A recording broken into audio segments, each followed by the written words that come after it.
Bonjour tout le monde. Voilà, je vais vous présenter NEN Partners WOW. Donc NEN Partners WOW, c'est une entité du groupe NEN Partners.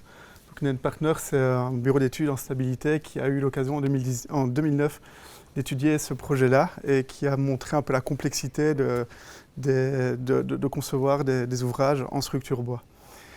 Suite à cet ouvrage, en 2011, NEN Partners a développé un département interne spécialisé dans le bois. Donc il savait étudier le béton, l'acier, mais ça a mis un peu du temps à se mettre en place.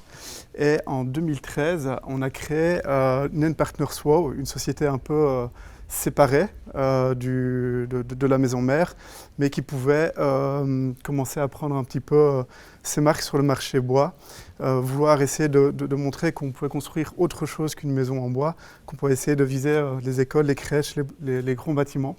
Donc en 2013, on a ouvert NEN Partners WOW, 3 associés, Benoît, Alexandre et moi. On a commencé vraiment en disant il faut repartir au niveau des bases, par la petite porte. Donc on s'est un peu émancipé de la maison mère. On a commencé voilà, dans le grenier d'une maison à faire notre petites études, à attaquer un petit peu les architectes, les maîtres d'ouvrage, à essayer de les sensibiliser à comment on peut construire de manière un peu plus vertueuse au niveau de la structure. Donc passer avec du bois. Après même pas 6 mois, on a pu commencer à ouvrir notre premier bureau à Namur.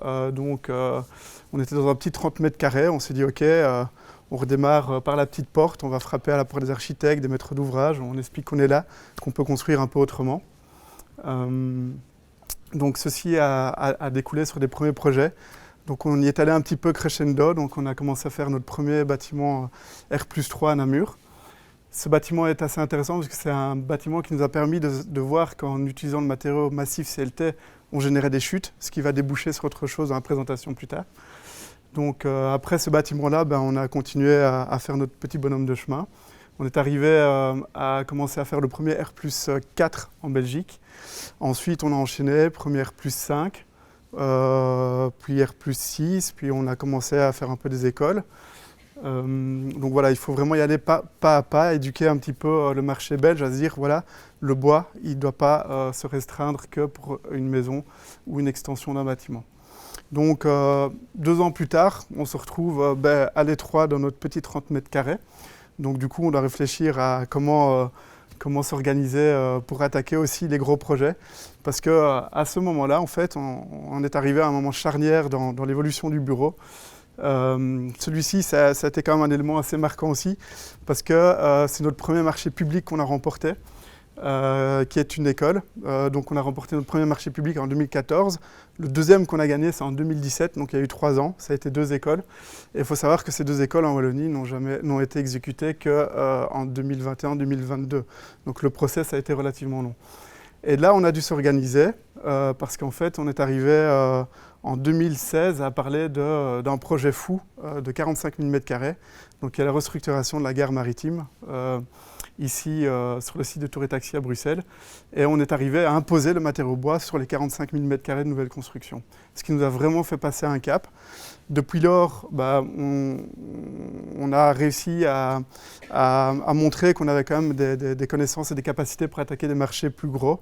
Donc ici, on parle d'un projet aussi de 15 000 m² au Luxembourg, qui est le plus gros projet de bureau au Luxembourg à l'heure actuelle.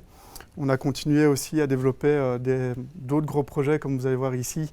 C'est le quartier général du groupe de presse DPG à Amsterdam, qui est un bâtiment de 45 000 m² aussi, où on allie le bois et le béton sur des projets avec des grandes portées. Donc voilà, on a pu vraiment faire notre bonhomme de chemin et augmenter un petit peu le niveau qualitatif des projets bois en Belgique, mais pas que. Depuis lors, on se pose quand même beaucoup de questions parce qu'en fait, on se dit oui, le bois, c'est un matériau qui permet de diminuer l'impact carbone des constructions, mais pas que. Donc notre évolution a fait aussi son petit bonhomme de chemin et on travaille maintenant de plus en plus sur la réhabilitation des bâtiments, donc les réhabilitations lourdes. Ici, c'est le bâtiment de la Monnaie Royale, boulevard Pacheco, ici à Bruxelles. Et alors, le premier projet R+3 que vous avez vu précédemment, il nous a fait prendre conscience qu'il y avait des chutes qui étaient générées en production, notamment du matériau CLT. Donc on a créé, il y a 2 ans, une nouvelle société qui est en parallèle et qui réutilise les chutes de panneaux CLT. Donc là, vous voyez un peu des exemples qu'on a fait pour commencer. Et maintenant, on est en phase de pouvoir produire toute une série de panneaux de réutilisation, de chutes, de production. On travaille aussi sur... donc la circularité, c'est aussi le réemploi, donc sur créer des structures qui peuvent être réutilisées pour différents événements. Et on aime bien aussi travailler dans la recherche et le développement, donc à faire des structures qui sont un petit peu atypiques et pas conventionnelles. Voilà, merci.